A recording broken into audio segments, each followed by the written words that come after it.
Do you want to be like Huggy Wuggy? No. Then keep watching.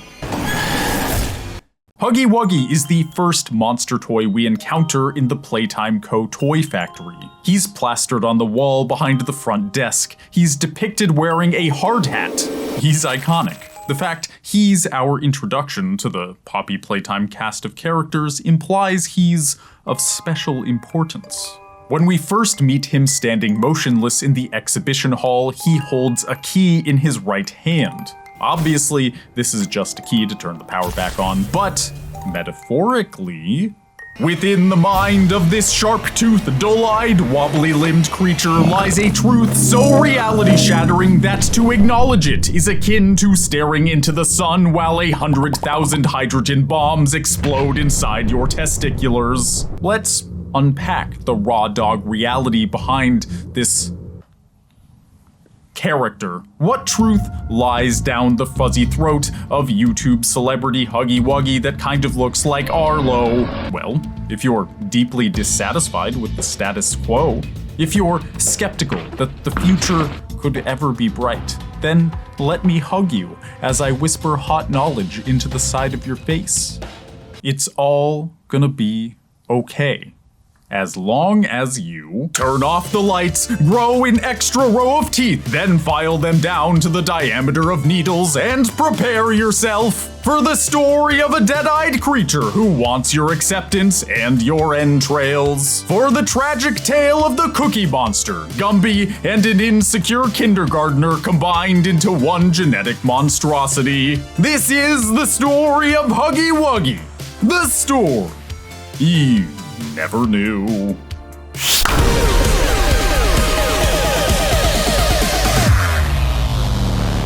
Whoa, come on! To save the children, I'll try a toy rocket. let's start with the genesis of Huggy Wuggy. Into the lore we go! By now we know that Huggy Wuggy was one of the first successful experiments in creating sentient toys. He was said to be ideal because he was intelligent yet obedient enough to control. This may not seem like a big deal, but it is. Other monsters like Mommy Longlegs or the Prototype or even Kissy Missy, they have far more free will and arguably more complex intentions. This means that Mr. Huggles is a bit of a simpleton. He doesn't truly know what he wants or what he stands for. If I was going somewhere. Mommy is a lady on a mission, Kissy Missy is all about love, and Boogiebot likes to boogie. Despite Huggy being iconic, he's actually the least developed on a personal level. Like, does he want to hug me or digest me? Make up your damn mind. Be decisive. Simply knowing what you want and what you stand for is a sign of maturity. Wuggles is confused, torn between wanting to connect and to destroy. As the saying goes, if you don't have a plan, then you will become a part of someone else's plan. That's why he was easy for the scientists to control, until he went on a murderous rampage. He was weak-willed until he was reprehensible. Yet even as he was ending the lives of Playtime Co. employees, he was still weak-willed. Why? Because he was probably being manipulated by the Prototype, that spindly-ass dollar store master hand. You know the one. The talented super horror bro probably already said something about this, but the Prototype is likely behind Wuggy's 180 in behavior. Experiment 1006, aka the Prototype, was aggressive from the get-go. And according to the VHS tape about the Prototype, coordination and cooperation is evidently within his skill set. No doubt, this 5-digited Mecha Hitler sat the obedient Huggy Wuggy down and was like, hey, these scientists don't love you. You know who does? Me. And if I were you, I'd end these guys. So to earn the hand's love, Wuggy went full GTA. Of course, we don't know the Prototype's exact goals for manipulating Huggy Wuggy, but safe to say he wanted the employees out of the way. For the sake of this video, all that really matters is that Huggy did what he had to do to win the approval of the Prototype.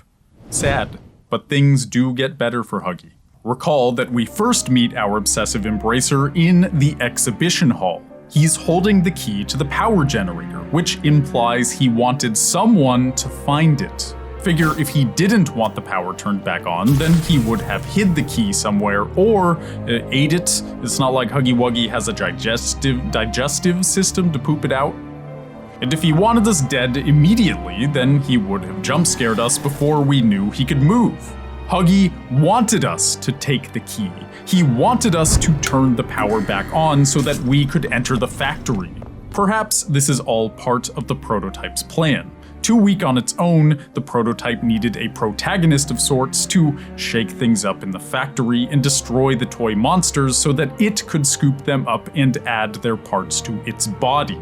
Remember, that's kind of the main speculation about what the prototype is up to. Once again, Huggles is just following orders. He stood obediently, probably for decades, to ensure the key could be found by the player who would fit perfectly into the hand's plan.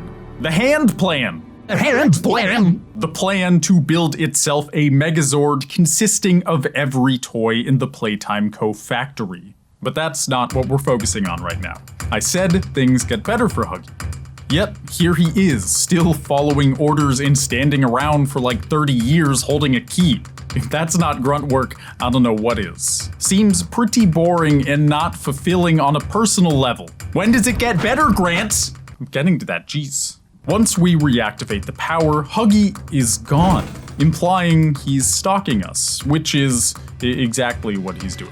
We see his hand taunting us around corners and then disappearing.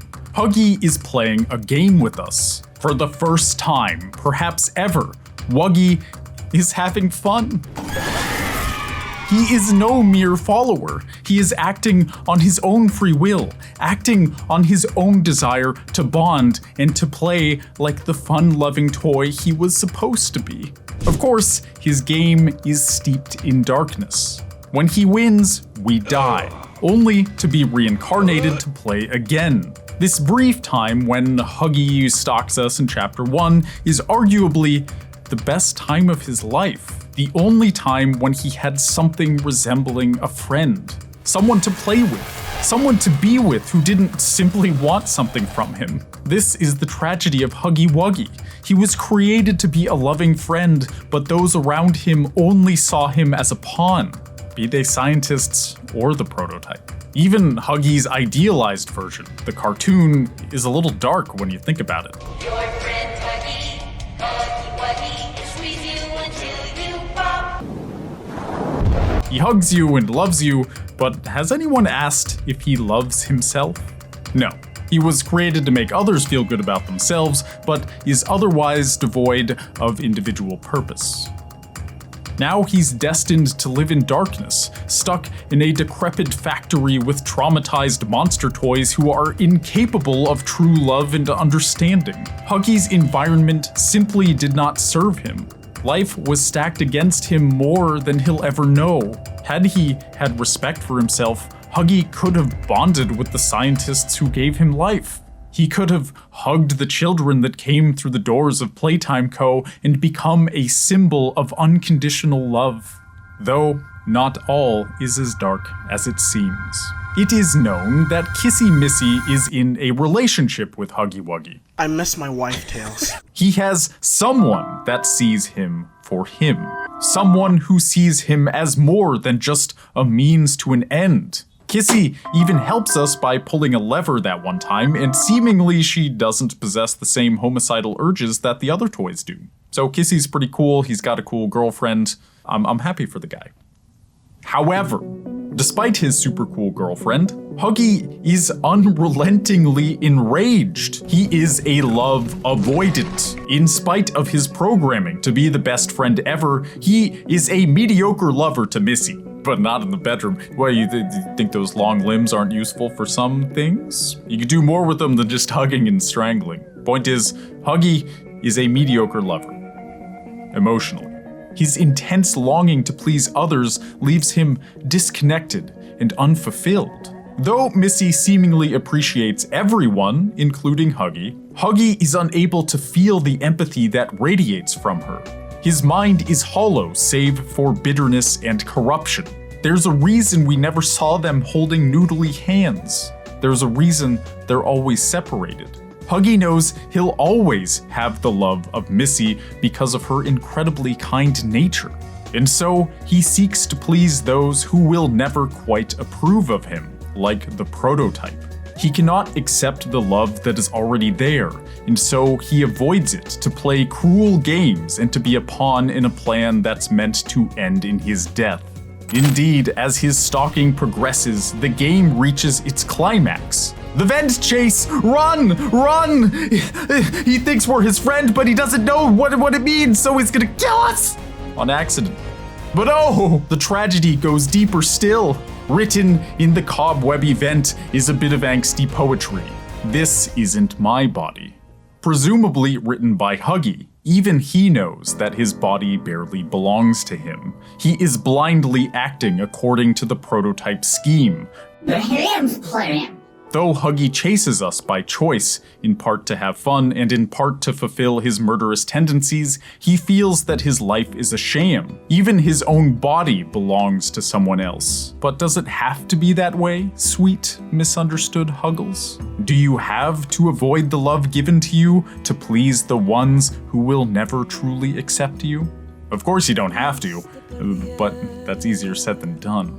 Huggy's upbringing was tumultuous, concocted by a profit-driven corporation and driven mad by a dollar store master hand. And so, he chases us. Chases meaning. He longs to connect, but can only destroy. His body moves quickly while his mind remains stagnant and rancid.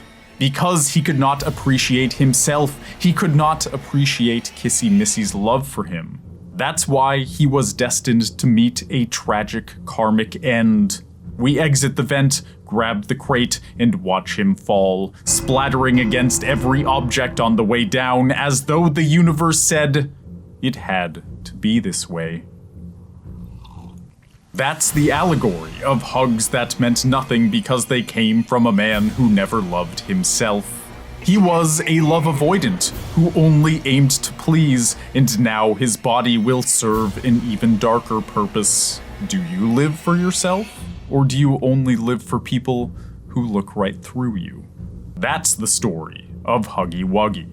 The story you never knew.